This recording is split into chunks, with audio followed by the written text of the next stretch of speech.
అందరికీ నమస్కారం. డిసెంబర్ 26న కోబ్రా ప్లానెటరీ సిచ్యువేషన్ అప్డేట్ ఇవ్వటం జరిగింది. దాని గురించి తెలుసుకుందాం.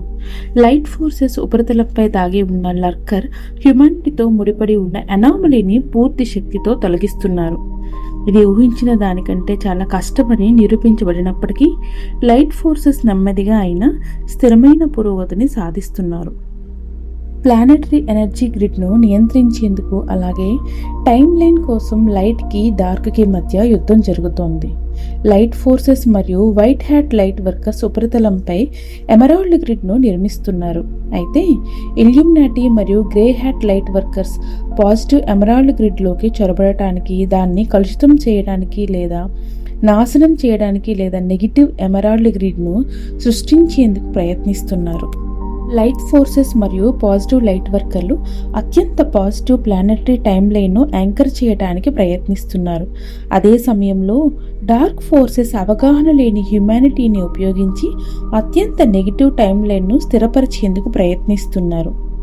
గ్రహం యొక్క పాజిటివ్ అసెన్షన్ టైమ్ లైన్ సురక్షితంగా ఉన్నప్పటికీ ప్లానెటరీ లిబరేషన్ అనే లక్ష్యానికి చేరుకునే వివరణాత్మకమైన మార్గం ఇంకా నిర్ణయించబడలేదు. తెర వెనుక చాలా జరుగుతోంది, కానీ ఇప్పుడు మనం యుద్ధం అత్యంత ఉధృతంగా సాగుతున్న దశలో ఉన్నాము. ఆ యుద్ధం ముగిసిన పరిస్థితులు స్థిరపడే వరకు ఇంటెల్ అంటే సమాచారాన్ని విడుదల చేయడం సాధ్యం కాదు. జనవరి కూడా డిసెంబర్లానే దాదాపు కఠినంగానే ఉండే అవకాశం ఉంది. నిజమైన మెరుగుదలలు మాత్రం ఫిబ్రవరి లేదా మార్చిలోనే కనిపిస్తాయని అంచనా వేస్తున్నారు. గ్రహ ఉపరితలంపై కాంతి యొక్క ఒత్తిడి క్రమంగా పెరుగుతోంది. ఆ డ్యామ్ ఒక్కసారిగా తెరుచుకున్నప్పుడు అకస్మాత్తుగా మరియు తీవ్రస్థాయి మార్పులు చోటు చేసుకుంటాయి.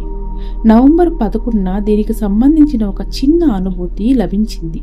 ఆ రోజు భూమి వైపు దిశమళ్లించిన సోలార్ ఫ్లేస్ వాతావరణాన్ని ఛేదించి లోపలికి ప్రవేశించింది. దాని ద్వారా అనామలీ లేని సోలార్ ప్రోటాన్ల ప్రవాహాన్ని గ్రహ ఉపరితలం వైపు పంపి అట్వార్ యొక్క తదుపరి స్థాయి భూమిలోకి యాంకర్ చేయబడింది. తదుపరి పాక్షిక పురోగతి డిసెంబర్ 15న జరిగింది. సరిగ్గా M87 గెలాక్సీతో ప్లూటో ట్రైన్లో ఉన్న సమయంలో అట్వార్ వెంటలా ఎనర్జీస్లో ఒక చిన్న భాగం గ్రహం యొక్క ఉపరితలాన్ని చేరుకుంది. అయితే ఆ విషయాల గురించిన సమాచారం ప్రస్తుతం బహిరంగంగా చెప్పలేము. ఆ రెండు చిన్న పురోగతులు కూడా అకస్మాత్తుగా తీవ్రంగా మరియు అత్యంత శక్తివంతమైన ఎనర్జీ స్పైక్స్ ఉన్నాయి. అవి రాబోయే విషయాల యొక్క అనుభూతి మనకు అందిస్తాయి. మన సోలార్ సిస్టమ్ బయట భారీ మార్పులు జరుగుతున్నాయి.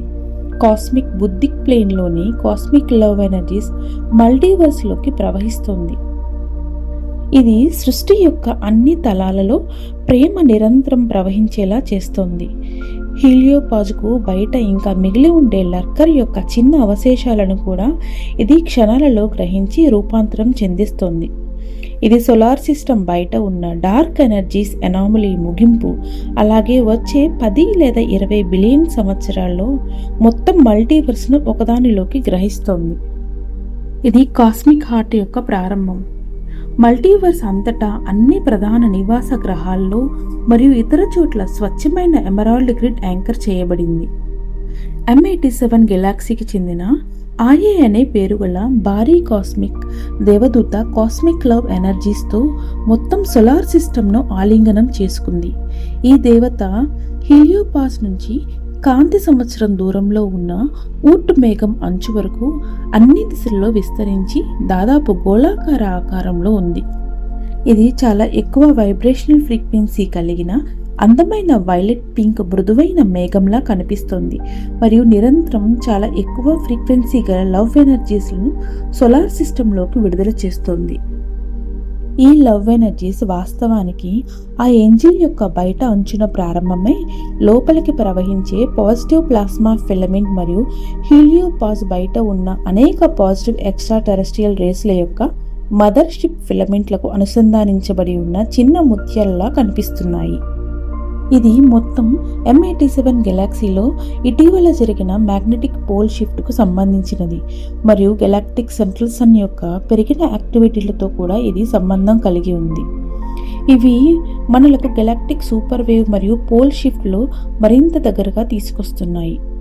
సోలార్ సిస్టమ్ లోపల లైట్ ఫోర్సెస్ అట్వార్ వెంట్లా ఫీల్డ్లను విస్తరిస్తున్నాయి.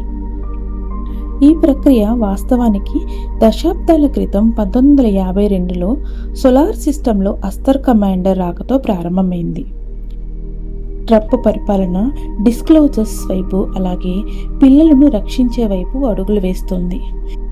బంగారం ధరతో పాటు వెండి ధర కూడా ఆకాశాన్ని అంటుతుంది. అయితే కబాల్ దాన్ని తగ్గించడానికి ప్రయత్నించింది. 2019లో సిల్వర్ ట్రిగ్గర్లో పాల్గొన్న వ్యక్తులు ఇప్పుడు చాలా సంతోషంగా ఉన్నారు. మేట్రిక్స్ వ్యవస్థ కుప్పకూలటానికి దగ్గరలో ఉంది. ఏఐ బబుల్ పతనం కూడా అంతే. మీకు ఇంట్రెస్ట్ ఉంటే బ్లాగ్లో గత సిచ్యువేషన్ అప్డేట్ పోస్ట్ చేసిన వెంటనే ప్రచురించబడిన కోబ్రా ఇంటర్వ్యూలను మీరు చదవవచ్చు. వాటికి సంబంధించిన లింక్స్ మీరు డిస్క్రిప్షన్ బాక్స్లో చూడవచ్చు. మ్యూనిచ్ మరియు బెర్తెస్ గార్డెన్ నుంచి వర్క్షాప్ నోట్స్ కూడా చదవవచ్చు. వాటి లింక్స్ కూడా మీరు డిస్క్రిప్షన్ బాక్స్లో చూడవచ్చు. జనవరి 31న యూఎస్ఏలోని ఫినిక్స్లో జరిగే అసెన్షన్ వర్క్షాప్లో జాయిన్ అవ్వడానికి మీ అందరికీ స్వాగతం. Victory of the light. Thank you.